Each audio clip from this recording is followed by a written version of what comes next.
नमस्कार साथियों, आप सभी का फिर से स्वागत है आपके अपने यूट्यूब चैनल। तो आज हम बात करने जा रहे हैं आरआरबी एनटीपीसी 7 जून जो कि थर्ड शिफ्ट है, उसके क्वेश्चन जारी हो चुके हैं। चलिए देखते हैं। इससे पहले हमने 2 शिफ्ट अपलोड की है, अगर वो नहीं देखी है तो आप देख सकते हैं। ये शिफ्ट थर्ड है जिसका एनालिसिस करने जा रहे हैं। चलिए देखते हैं एनटीपीसी के थर्ड शिफ्ट में कैसे क्वेश्चन पूछे गए हैं। चलिए बात करते हैं। पहला क्वेश्चन है, निम्न में से सिखों के तीसरे गुरु कौन थे? तो इसका सही जवाब हो जाएगा गुरु अमरदास जी सिखों के तीसरे गुरु थे। चलिए सिखों के 10 गुरुओं के बारे में बात करते हैं। पहले थे गुरु नानक देव जी, सिखों के पहले गुरु थे। दूसरे बात करते हैं गुरु अंगद देव। तीसरे थे गुरु अमरदास। तीसरे से गुरु रामदास। चौथे थे गुरु अर्जुन देव, पांचवें थे गुरु अर्जुन देव। छठे थे गुरु हरगोविंद सिंह। सातवें थे गुरु हर राय। और आठवें की बात करते हैं तो वो थे गुरु हरकिशन। और गुरु नौवें थे गुरु तेग बहादुर। और 10वें गुरु थे गुरु गोविंद सिंह। तो ये गुरु सिखों के 10 गुरु हुए हैं। चलिए आगे बात करते हैं। अगला क्वेश्चन पूछा गया है, वैदिक सभ्यता किस पर निर्भर थी? तो इसका सही जवाब हो जाएगा पशुपालन और कृषि पर निर्भर थी। यह सभ्यता हड़प्पा संस्कृति के पतन के बाद भारत में विकसित हुई थी। वैदिक काल की 2 भागों में बांटा गया था वैदिक काल को। एक था ऋग्वैदिक काल और एक था पूर्व वैदिक काल, जो कि 1500 से 1000 ईसा पूर्व तक रहा था। और उत्तर वैदिक काल की बात करें जो कि 1000 से 600 ईसा पूर्व तक रहा था। चलिए आगे बात करते हैं। अगला क्वेश्चन पूछा गया है, विधानसभा का सदस्य बनने के लिए न्यूनतम आयु कितनी होनी चाहिए? तो इसका सही जवाब हो जाएगा 25 वर्ष। चलिए देखते हैं और पदों के लिए कितनी आयु न्यूनतम मांगी गई है। राष्ट्रपति के लिए 35 वर्ष न्यूनतम होनी चाहिए। राज्यपाल के लिए भी 35 वर्ष न्यूनतम आयु होनी चाहिए। राज्यसभा का सदस्य बनने के लिए 30 वर्ष न्यूनतम आयु होनी चाहिए। लोकसभा का सदस्य बनने के लिए 25 वर्ष न्यूनतम आयु होनी चाहिए। आगे बात करते हैं, विधानसभा का सदस्य यानी विधायक होने के लिए 25 वर्ष आयु न्यूनतम होनी चाहिए। और विधान परिषद का सदस्य यानी एमएलसी बनने के लिए 30 वर्ष की आयु न्यूनतम होनी चाहिए। चलिए आगे बात करते हैं। अगला क्वेश्चन पूछा गया है, डाक संशोधन विधेयक में पॉकेट वीटो का प्रयोग किस राष्ट्रपति ने किया था? तो इसका सही जवाब हो जाएगा भारत के 7वें राष्ट्रपति यानी ज्ञानी जैल सिंह के द्वारा पॉकेट वीटो का प्रयोग 1986 में किया गया था। चलिए आगे बात करते हैं। उनका कार्यकाल जो कि 25 जुलाई 1982 से 25 जुलाई 1987 तक रहा था। पॉकेट वीटो का मतलब है किसी राष्ट्रपति किसी विधेयक पर कार्रवाई को अनिश्चित काल के लिए टाल देते हैं और उस संसद में वापस न भेजे। इस तरह से राष्ट्रपति प्रभावी रूप से उस विधेयक को वीटो कर देते हैं। चलिए आगे बात करते हैं। पॉकेट वीटो के जरिए राष्ट्रपति ने न तो विधेयक का समर्थन करते हैं और न ही स्वीकार करते हैं, अस्वीकार करते हैं, न ही वापस लौटाते हैं। इसे ही पॉकेट वीटो कहते हैं, जो कि अपने पास ही रख लेते हैं। आगे बात करते हैं। भारत के राष्ट्रपति के पास 3 वीटो शक्ति हैं, पूर्ण वीटो, पॉकेट वीटो और निलंबन वीटो। चलिए आगे बात करते हैं। अगला क्वेश्चन पूछा गया है, स्वर्णिम चतुर्भुज राजमार्ग नेटवर्क यानी जाल की कुल लंबाई कितनी है? इसकी कुल लंबाई है 5846 किलोमीटर। चलिए आगे बात करते हैं। यह भारत में पूरी की गई सबसे बड़ी राजमार्ग परियोजना है। यह दुनिया की 5वीं सबसे बड़ी राजमार्ग परियोजना है। स्वर्णिम चतुर्भुज भारत के 13 राज्यों से होकर गुजरता है। स्वर्णिम चतुर्भुज परियोजना भारत के 4 राष्ट्रीय राजमार्गों को जोड़ती है। चलिए देखते हैं कौन से राजमार्ग को जोड़ती है। दिल्ली कोलकाता जो कि 1453 किलोमीटर है, जिसके समापन की बात करते तो 31 अगस्त 2011 को हुआ था। चेन्नई और मुंबई को जोड़ने वाला जो कि 1290 किलोमीटर है, उसको भी 31 अगस्त 2011 को समापन की तिथि है इसकी। कोलकाता चेन्नई की बात करते हैं तो 1684 किलोमीटर की इसकी लंबाई है। और मुंबई दिल्ली की बात करें जो कि 1419 किलोमीटर इसकी लंबाई है। तो कुल मिलाकर इसकी लंबाई हो जाती है 5846 किलोमीटर, जो कि इसकी कुल लंबाई होती है। स्वर्णिम चतुर्भुज, इसलिए कोलकाता चेन्नई स्वर्णिम चतुर्भुज में सबसे लंबा गलियारा है, कोलकाता और चेन्नई में, क्योंकि इसकी सबसे ज़्यादा लंबाई है। चलिए आगे बात करते हैं। अगला क्वेश्चन पूछा गया है, इनमें से कौन कोल विद्रोह में शामिल था? बुद्धू भगत एक भारतीय क्रांतिकारी थे जिन्होंने 1831 और 32 में ब्रिटिश शासक के खिलाफ छोटा नागपुर में कोल विद्रोह का नेतृत्व किया था, तो वो थे बुद्धू भगत। चलिए आगे बात करते हैं। कोल विद्रोह झारखंड के कोल जनजाति द्वारा अंग्रेजी सरकार के अत्याचारों के खिलाफ 1831 ईस्वी में किया गया था, जो 1833 तक चला था। यह भारत में अंग्रेजों के खिलाफ किया गया एक महत्वपूर्ण विद्रोह है। यह विद्रोह अंग्रेजों और बाहरी लोगों यानी दिक्कू के शोषण का बदला लेने के लिए किया गया था। चलिए अगला क्वेश्चन पूछा गया था, सामाजिक, आर्थिक और राजनीतिक न्याय की अवधारणा किस क्रांति से ली गई है? तो इसका सही जवाब हो जाएगा रूसी क्रांति से। 1917 में राजशाही के उन्मूलन के साथ शुरू हुआ था। इसका नेतृत्व व्लादिमीर लेनिन ने किया था। चलिए आगे बात करते हैं। फ्रांसीसी क्रांति से आइडल ऑफ लिबर्टी, इक्वलिटी और फ्रेटर्निटी यानी स्वतंत्रता, समानता और बंधुता के सिद्धांत लिए गए हैं फ्रांसीसी क्रांति से। मौलिक अधिकारों की बात करें तो उसे अमेरिका के संविधान से लिया गया है। चलिए आगे बात करते हैं। विधि द्वारा स्थापित प्रतिक्रिया की अवधारणा जापान से ली गई है। चलिए अगला क्वेश्चन पूछा गया था, संगमरमर कौन सी पर्वतमाला में पाया जाता है? तो इसका सही जवाब हो जाएगा अरावली, काराकोरम और एपिनिन जैसी कई पर्वतमालाओं में पाया जाता है संगमरमर। संगमरमर सर की बात करते हैं तो काराकोरम पर्वत श्रेणी की पश्चिमत यानी उपश्रेणी बालुत्रा मुजताग एक पहाड़ है। चलिए अगला क्वेश्चन पूछा गया था, वर्तमान में भारत के शिक्षा मंत्री कौन है? तो इसका सही जवाब हो जाएगा धर्मेंद्र प्रधान भारत के शिक्षा मंत्री है।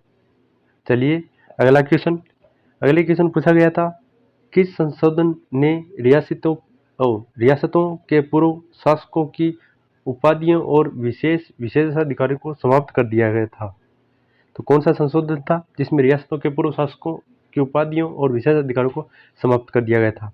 तो वह था 26वां संविधान संशोधन 1971 में, जिसके कारण रियासतों के राजाओं, उनके उपाधियों को और उनके विशेष अधिकारों को समाप्त कर दिया गया था। 24वां संविधान संशोधन अधिनियम ने राष्ट्रपति के लिए संवैधानिक संशोधन विधेयक पर अपनी सहमति देना अनिवार्य कर दिया। भारतीय संविधान का भाग 20 संशोधन प्रक्रिया से जुड़ा हुआ है। संशोधन प्रक्रिया जो कि दक्षिण अफ्रीका से ली गई है। 24वां संविधान संशोधन 1967 में गोलकनाथ मामले की प्रक्रिया के रूप में 24वां संविधान संशोधन अधिनियमित किया गया था। चलिए आगे बात करते हैं 25वां संविधान संशोधन, जो कि 1971 में राज्य द्वारा निजी संपत्ति पर अधिकार करने की स्थिति में संपत्ति के अधिकार और मुआवजे को प्रतिबंध करता है। हालांकि सर्वोच्च न्यायालय ने अनुच्छेद 31 के एक हिस्से में उस हद तक रद्द कर दिया जिस हद तक उसे न्यायिक समीक्षा की शक्ति को छीन लिया था। चलिए यह केशवानंद भारती बनाम केरला राज्य के ऐतिहासिक मामले में किया गया था। 27वां संविधान संशोधन 1971 में बनाया गया था, जिसमें भारत के पूर्वोत्तर क्षेत्रों को पुनर्गठित करने के लिए यह संविधान संशोधन किया गया था। इस योजना के तहत केंद्र शासित प्रदेश मिजोरम में एक विधायिका और मंत्रिपरिषद का प्रस्ताव भी किया गया था। अगला क्वेश्चन पूछा गया था, भारत में मानसून की बारिश सबसे पहले किस राज्य में होती है? तो इसका सही जवाब हो जाएगा केरल भारत का पहला राज्य है जहां दक्षिण पश्चिमी मानसून की बारिश होती है। ऐसा इसलिए है क्योंकि मानसून की अरब शाखा सबसे पहले केरल के पश्चिम घाट से टकराती है, जिसके कारण केरल में सबसे पहले बारिश होती है। अगला क्वेश्चन पूछा गया था, भारतीय संविधान की तीसरी अनुसूची निम्न में से किससे संबंधित है? अगर वीडियो पसंद आ रही है तो वीडियो को लाइक करें। आगे भी ऐसी ही वीडियो देते रहेंगे एग्ज़ाम के एनालिसिस से जुड़ी हुई, तो वीडियो में बने रहें और आने वाले एग्ज़ाम भी देखते रहें कौन सा क्वेश्चन पूछे जा रहे हैं, जिससे आपको पता चल जाएगा कि किस सब्जेक्ट के कितने क्वेश्चन पूछे जा रहे हैं। तो चलिए इसका जवाब है, तीसरी अनुसूची में विभिन्न संवैधानिक पदों जैसे भारत के केंद्रीय मंत्री, सर्वोच्च न्यायालय के न्यायाधीश, उच्च न्यायालय के न्यायाधीश और नियंत्रण और महालेखा परीक्षक आदि की शपथ या प्रतिज्ञान के प्रपत्र शामिल है। तीसरी अनुसूची में इन सभी के प्रपत्र यानी जारी किए गए हैं, उनकी जानकारी मिलती है। संविधान की तीसरी अनुसूची में भारतीय संविधान के अनुच्छेद 54 यानी 75(4) के अनुच्छेद 99, अनुच्छेद 124 भाग 6, 164(3), 188 और 219 को शामिल किया गया है। चलिए अनुसूचियों पर बात करते हैं। पहली अनुसूची जो कि राज्यों और केंद्रशासित प्रदेशों को उसके प्रदेशों के नाम के बारे में जानकारी देती है। दूसरी अनुसूची भारत के राष्ट्रपतियों, न्यायाधीशों और नियंत्रण और महालेखा के भत्तों यानी उनके वेतन पर बात करती है, दूसरी अनुसूची। तीसरी अनुसूची पर बात करते हैं न्यायाधीशों सहित निर्वाचित अधिकारियों के लिए कार्यालय की शपथ यानी शपथ पर बात करती है, तीसरी अनुसूची। चौथी अनुसूची की बात करें तो राज्यों की परिषद में सीटों के बंटवारे पर बात करती है, चौथी अनुसूची। पांचवी अनुसूची अनुसूचित क्षेत्र और अनुसूचित जनजातियों का प्रशासन और नियंत्रण पर बात करती है। छठी अनुसूची की बात करें तो छठी अनुसूची आसाम, मेघालय, त्रिपुरा और मिजोरम राज्य में जनजातीय क्षेत्र का प्रशासन और प्रावधान करती है। सातवीं अनुसूची की बात करें तो सातवीं अनुसूची जिसे समवर्ती सूची, संघ सूची और राज्य सूची इसमें शामिल है। समवर्ती सूची को ऑस्ट्रेलिया से लिया गया है। आठवीं अनुसूची में बात करें तो इसमें आधिकारिक भाषाओं पर बात की गई है, जो कि कुल 22 भाषाएं हैं। और नौवीं अनुसूची की बात करें तो इसमें कुछ अधिनियमों और विनियमों के सत्यापन से संबंधित प्रावधान है नौवीं अनुसूची में। 10वीं अनुसूची की बात करें तो 10वीं अनुसूची दल बदल विरोधी कानून से संबंधित है, जो कि 52वें संविधान संशोधन द्वारा जोड़ी गई थी। 11वीं अनुसूची की बात करें तो पंचायतों की शक्तियां, अधिकार और जिम्मेदारियां 11वीं अनुसूची में बताई गई है। 12वीं अनुसूची की बात करें तो इसमें नगर पालिकाओं की शक्तियां और प्राधिकरण की बात की गई है। 11वीं में पंचायतों की और 12वीं में नगर पालिकाओं की बात की गई है। चलिए अगला क्वेश्चन पूछा गया था, भारत का कौन सा राष्ट्रीय राजमार्ग गुजरात में पोरबंदर को आसाम से सिलचर में जोड़ता है, यानी गुजरात के पोरबंदर से आसाम के सिलचर को जोड़ता है? तो वह है राष्ट्रीय राजमार्ग 27, नेशनल हाईवे 27 है, जो कि पोरबंदर को सिलचर से जोड़ता है। इसे पूर्व पश्चिम गलियारा भी कहते हैं। चलिए आगे बात करते हैं। उत्तर दक्षिण गलियारा जो कि भारत के उत्तर में श्रीनगर और दक्षिण में कन्याकुमारी को जोड़ता है। अगला क्वेश्चन पूछा गया था, भारतीय वायु सेना दिवस 2024 पर आयोजित एयर शो और परेड किस शहर में आयोजित की गई थी? तो इसका सही जवाब हो जाएगा चेन्नई के मेरीना बीच पर इसका आयोजन किया गया था, जो कि 8 अक्टूबर 2024 को हुआ था। इस दिन भारतीय वायुसेना ने अपनी 92वीं वर्षगांठ का मनाई गई थी, यानी 92वीं वर्षगांठ का मनाया गया था वायुसेना द्वारा। अगला क्वेश्चन पूछा गया है, भारत ने ऑस्ट्रेलिया के साथ कौन से व्यापार को मजबूत किया है? तो इसका सही जवाब हो जाएगा कोयले में उच्च रूप से सेकेंद्रित, जिसमें 71.4% कोकिंग कोल को बात की गई है, जो कि भारत में ऑस्ट्रेलिया के निर्यात पर 74% है। ऑस्ट्रेलिया से निर्यात 74% है भारत में कोयले का। चलिए आगे बात करते हैं। अगला क्वेश्चन पूछा गया है, उत्तरी सरकार तट क्या है? तो उत्तरी सरकार तट पूर्वी तटीय मैदान का वह हिस्सा है जो महानदी और कृष्ण नदी के बीच में आता है। यह उड़ीसा और आंध्र प्रदेश में फैला हुआ है। इसे उत्तरी सरकार भी कहा जाता है, जो कि आंध्र प्रदेश और उड़ीसा के बीच के मैदान को उत्तरी सरकार तट कहते हैं। चलिए आगे बात करते हैं। पूर्वी तटीय मैदान को दो भागों में बांटा गया है, उत्तरी सरकार और कोरोमंडल तट। कोरोमंडल तट पूर्वी तटीय मैदान का दक्षिण भाग है। कोरोमंडल तट पूर्वी तटीय मैदान का दक्षिण भाग कोरोमंडल तट है। अगला क्वेश्चन हिस्ट्री से रिलेटेड है, पूछा गया था चंद्रगुप्त मौर्य का पुत्र कौन था? तो इसका सही जवाब हो जाएगा बिंदुसार। को अमृत घटक नाम से भी जाना जाता है, बिंदुसार को। चलिए आगे बात करते हैं। अगला क्वेश्चन पूछा गया है, निम्न में से किस राज्य विधानमंडल का हिस्सा नहीं माना जाता है? निम्नलिखित में से किसी राज्य विधानमंडल का हिस्सा नहीं माना जाता है? तो इसका जवाब हो जाएगा, राज्यों के विधानमंडल में राज्यपाल आता है, विधानसभा आती है और विधान परिषद आता है। इन तीनों को शामिल किया गया है। इसके अलावा जो भी दिया जाता है वो विधानमंडल का हिस्सा नहीं होता है। चलिए आगे बात करते हैं। अनुच्छेद 164 के अनुसार मुख्यमंत्री की नियुक्ति राज्यपाल के द्वारा की जाती है।